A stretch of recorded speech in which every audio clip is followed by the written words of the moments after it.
Welcome to It's Beyond the Food podcast, my sisters. I'm your host, Stephanie Dodier, and today we're going to talk about one of the most misunderstood topic, especially for us in the field of weight, neutral health, non-diet coaching, and the topic is emotional eating.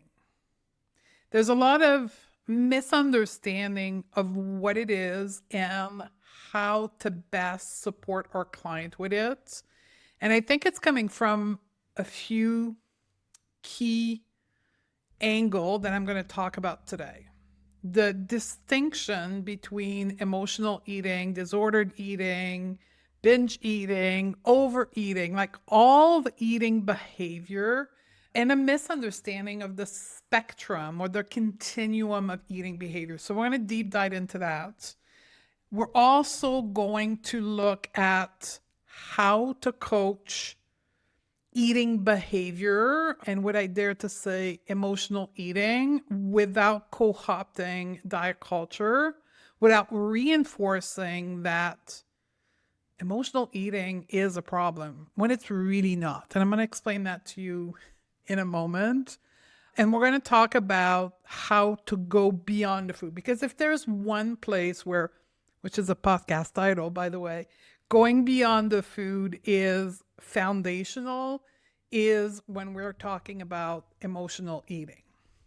So let's start with first kind of a state of affair, what I see in the field of practitioner, coaches, professional who are helping people with eating behavior. We'll call it eating behavior.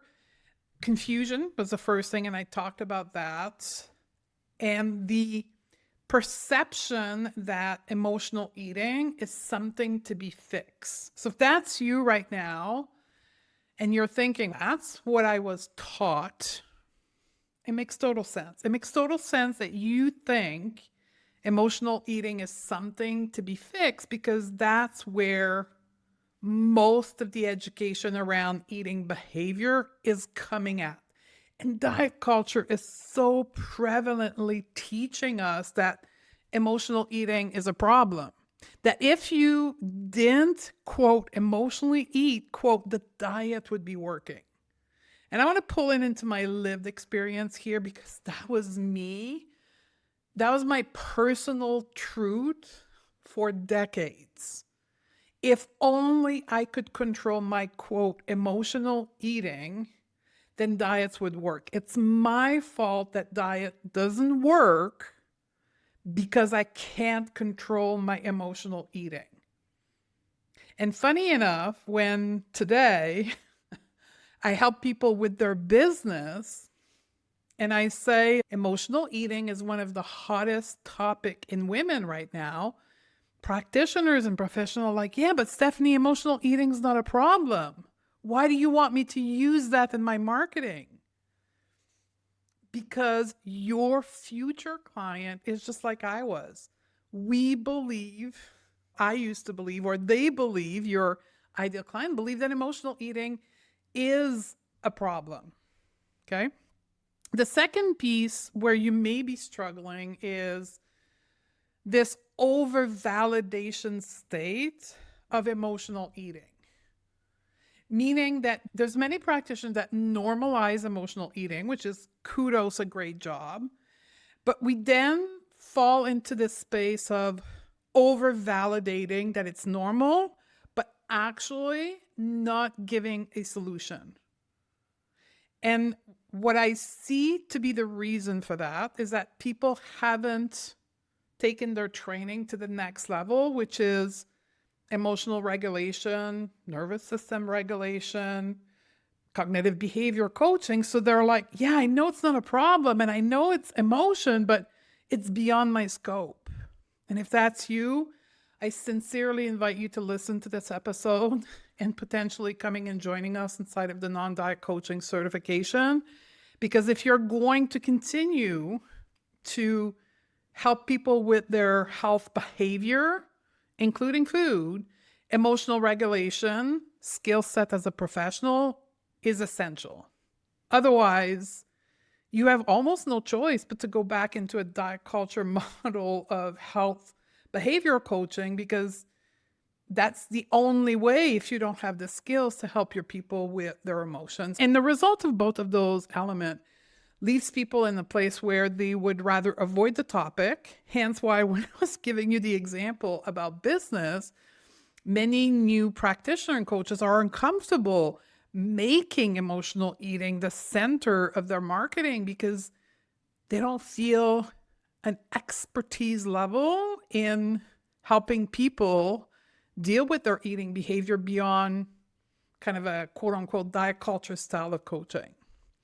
So all of that is totally normal, is because most of our training doesn't help us go beyond the food.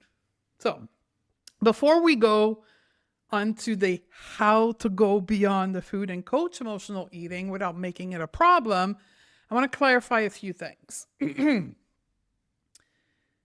eating behavioral spectrum. Binge eating and emotional eating aren't necessarily two separate and distinct processes, meaning that the same eating behavior for one person could be a completely normal emotional eating behavior, and for another person, it could be a binge eating behavior. When you can see that it's a continuum, that an eating behavior can be placed in different spaces of the spectrum based on the context around the eating behavior, you can appreciate that emotional eating in one group of people can be completely normal. And I'll give you a classic example of that is holiday celebration based on your culture. And I'll take a traditional American celebration, which is the holiday or Christmas, right? We pretty much, all of us who celebrate Christmas and the holiday, emotionally eat. We eat in part during the holiday, fueled by our love of the people we're with, right? Often it is a time of the year where we are with our loved one. And we experience a lot of love and we eat in response of that. Many times we have meals with our family. We have these big, lavish meals. Everybody that's present in these occasions and these meals emotionally eat, and we don't make it a problem because it's normal. In fact, human beings have been, quote, emotionally eating since we can trace our history as human beings. Celebration has been part of our eating pattern. Eating for sad environment like the death of a loved one, stress, anxiety. It's all normal pattern. When we do it on the spectrum and it can become disordered eating behavior is when we are engaging in those behavior with other reason than fulfilling our emotion. So great example of that is the work of Shelley Russell Mayhem, which I talked about a few times, and I'll link her work in the show notes, where she correlates body dissatisfaction with eating behavior. When we use our eating, or volume of eating, or eating behavior to fulfill manipulation of the body, we entangle our eating responses with external elements such as our body size. And then we try to control our eating behavior. And as we know it, we can't control our eating behavior with willpower and discipline. And when we do, they then have a responsive effect, meaning that we increase the intensity of the eating behavior to the point where it becomes a disordered eating behavior, and perhaps even at the other hand of the spectrum, an eating disorder, right? So if you can imagine a line, right, with an arrow at both sides, that's a continuum.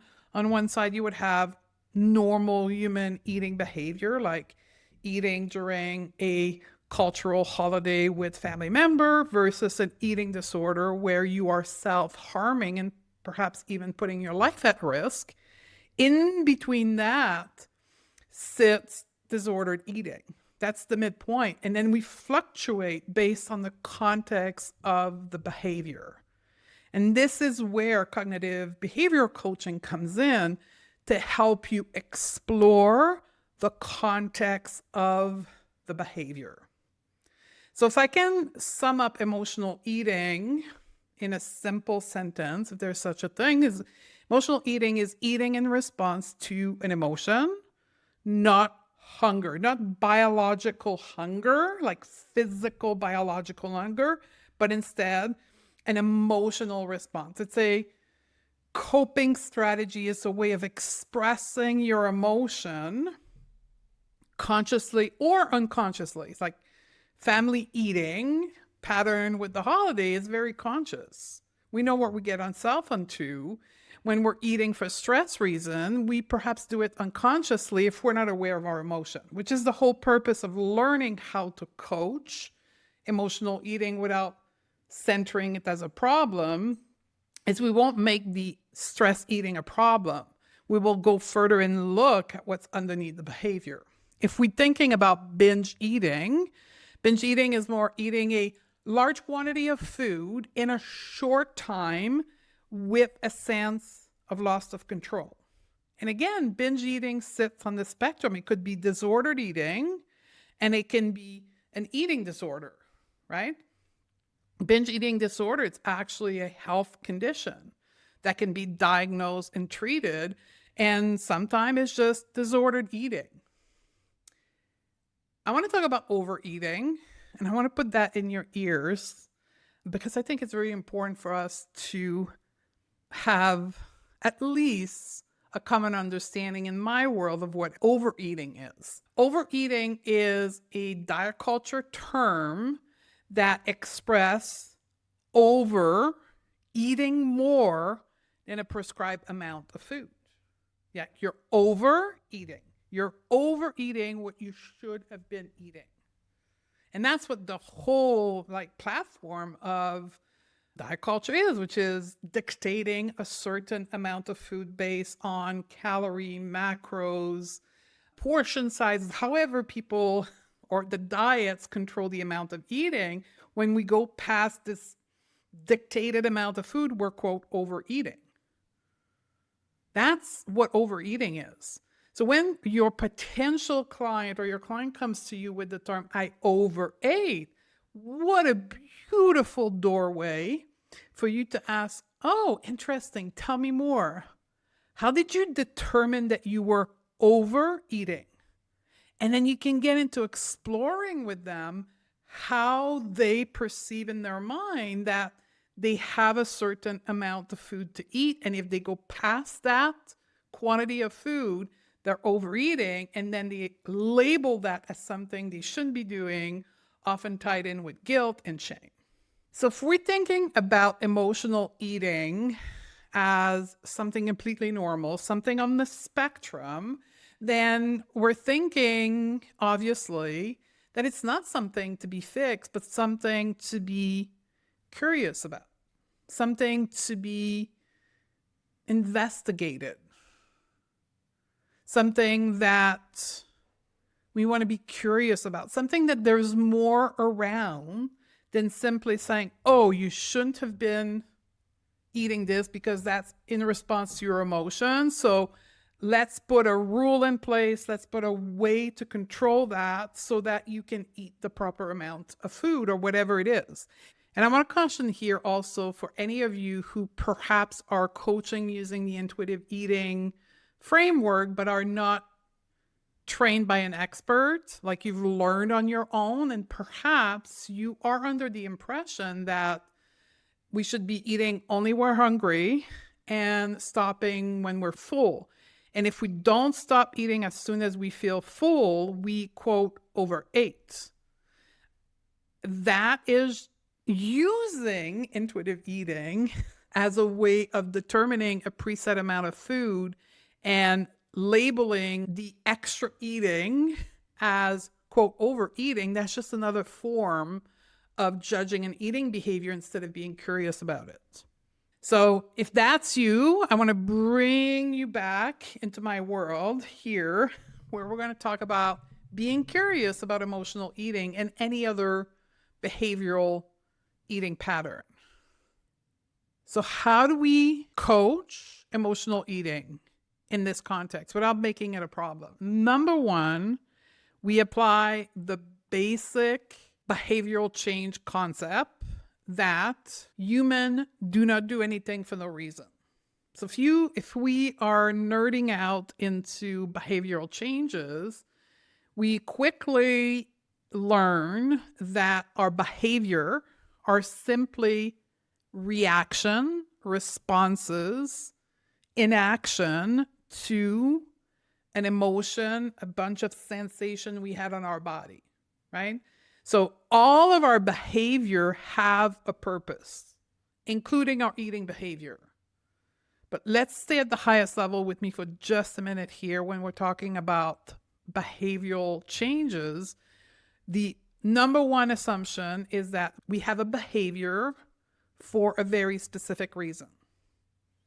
As much as the behavior you may currently have is undesirable, it's there for a reason. Humans do not do anything for no reason. If we start with this assumption, then we can see emotional eating behavior as purposeful. This is where the cognitive behavior coaching model comes very handily. And that's why cognitive behavior coaching is the gold standard when it comes to behavioral changes, because it gives you a framework to investigate why the current behavior is present in your client so that you can create a new environment, a new belief system, a new thinking pattern, a new response to emotion, so you can create a different behavior. The desired behavior can be created because we are able to investigate the current behavior. So when we're thinking about how do we coach emotional eating, we don't think in terms of we need to eliminate emotional eating. Instead, we need to see our client's desire for, quote, solving emotional eating as a gateway for curiosity. It's almost, I like to often say, I have old podcast episodes, if you go back, I think one of them is called The Gift of Emotional Eating. Because the way that we coach beyond the food, we see that as an invitation to get in a deeper relationship with our emotion. So step number one, we normalize emotional eating. Any intervention around emotional eating, we first normalize emotional eating and we explain to our client, we teach, this is the teaching side of coaching. We teach everything that I've been talking to you about, why it's normal to eat in response to our emotion. Often I use the analogy a gift or emotional eating is a body messages. That's another great analogy that you can use where we are showing our client that it's a carrier of information to go deeper in our relationship with ourselves, our emotion, our thoughts, and our belief. Step two, once we normalize it, we move into curiosity. In step three, I'm going to give you two very specific coaching questions you can investigate with your client. But first, we also need to set the stage when it comes to curiosity. Very often, curiosity is linked to judgment. Women, particularly, we have developed this pattern of wanting to discover what is wrong with us. We get into a state of curiosity, not for the intention of being compassionate with ourselves, nurturing ourselves, healing ourselves, but instead finding what's wrong with us. Familiar with that? I'm raising my hand if you're watching me on YouTube right now, but that again, for me, that was 25 years of the trap that I was in is always trying to find what's wrong with me. So we normalize, we invite our client to become curious, not from a place of judgment and self-criticism, but instead from a place of self-compassion, from a place of healing, from a place of nurturing and caring for ourselves. And I have coached probably up to more than 1,000 women at this point through this process. And I can tell you that with every client, that is a full session. Like being really grounded in the difference between curiosity for compassion versus curiosity for self-judgment. When I say a full session, is that I have to teach it. I have to teach this notion of self-compassion, what it means, why the goal is not to find what's wrong with us, but instead to be curious from a place of caring for ourselves. Step 3, once that basic notion of curiosity for self-compassion is in place, then we can get into those 2 questions I'm going to give you to find what's beyond the emotional eating behavior, what's beyond the food, quote unquote, right? What am I feeling now is question number 1. And question number 2, what do I need right now? So let's explore both of those questions. What am I feeling now? This is an invitation when the behavior that is labeled as emotional eating happen. What am I feeling now is an invitation to go into the body, because that's where our emotion reside, not in our head, but in our body, like from the neck down, and identify the sensation in our body, the emotion in our body, to feel the emotion, feel the sensation, and ride the wave of our emotion. Now, that is a skill set. That's a professional skill set called emotional regulation. And I understand that in some cases, or many cases, most of the people that come to me in a non-diet coaching certification do not have that professional skill set to help others lead through an emotional regulation process and lead through a nervous system regulation process.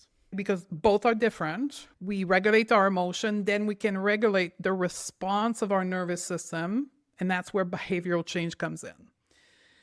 If you do not have the skill set to lead others through emotional regulation, that's when you can come and work with me inside the non-diet coaching certification to gain those skill sets. So you help your client, what am I feeling now? And you coach them, teach them, walk them through how to identify and process their emotion. Once that is done, we move into question number 2. What do I need right now? Once I've ridden the wave of my emotion, what is my body trying to tell me? What do I need right now? If I feel scared, what do I need right now to feel safe? If I feel stress, what am I stressing about? What are my thoughts about the circumstance that I'm in that creates the stress? What am I thinking that's causing that stress? So identifying the emotion and then understanding what do I need right now to regulate this circumstance back to neutral, peaceful, loving state of being. If I can sum this up, this step number 3, those 2 questions, what am I feeling? What do I need right now? It could be under the umbrella of how do I nurture myself? How do I care for myself as I'm feeling this wave of emotion? And what do I need to nurture myself long term? What am I learning from these emotions? There's a real gift behind emotional eating, binge eating, what people call overeating. All of these terms are for us, for me, as a guide, a practitioner, and a coach, nothing but an invitation into seeing, understanding, supporting my client at a deeper level. They're just behavior. They're just behavior. And instead of being with other substances, the behavior of my ideal client is around food. But if I was I don't know why, but in this moment, drug counseling comes into my mind. If I was a drug counselor, someone that helps with addiction, perhaps a social worker, then my circumstance would be drugs or alcohol. But I would use the exact same processes that I'm teaching you right now and that we teach inside the non-diet coaching certification to solve the behavior of drinking or using drugs. Our ideal client mostly do not use these two other substances, they use food. But it's the same behavioral change process. So to me, it's a gift. And the reason why I call it a gift is because I want to open the space with my client of self-compassion and self-care instead of criticism and judgment. That's exactly what we teach inside the diet coaching certification. We go beyond the food. We give you the tools to coach eating behavior from that perspective, from the perspective of seeing the behavior as an invitation, as a gift, as something superficial that allows us to go deeper and solve at the root for permanent, sustainable behavioral changes for the rest of your client's life. We give you the tool for emotional regulation to understand behavioral presentation and behavioral change. We give you the tool for nervous system regulation. We give you a framework to unpack eating behavior and in the future, any health behavior at the belief level, the thought level, and the emotional level. So if I can sum this up, this podcast here, emotional eating isn't a red flag. It's a coaching opportunity. And in my world, I teach you and I show you how to meet this behavior with skill, not script. We skill you up in the non-diet coaching certification to meet these behavior at the expert level. So I invite you to join us for the next cohort of the non-diet coaching certification at stephaniedodier.com/weightless. It was a pleasure being with you, my sister, and I'll see you on the next episode of this podcast. Want to coach behaviors, not bodies? Learn the mindset tool and the method that create real changes? Join the waitlist for the next cohort of the non-diet coaching certification at stephaniedodier.com/waitlist. That's where the real training begins. And I'll see you on the other side, my sisters.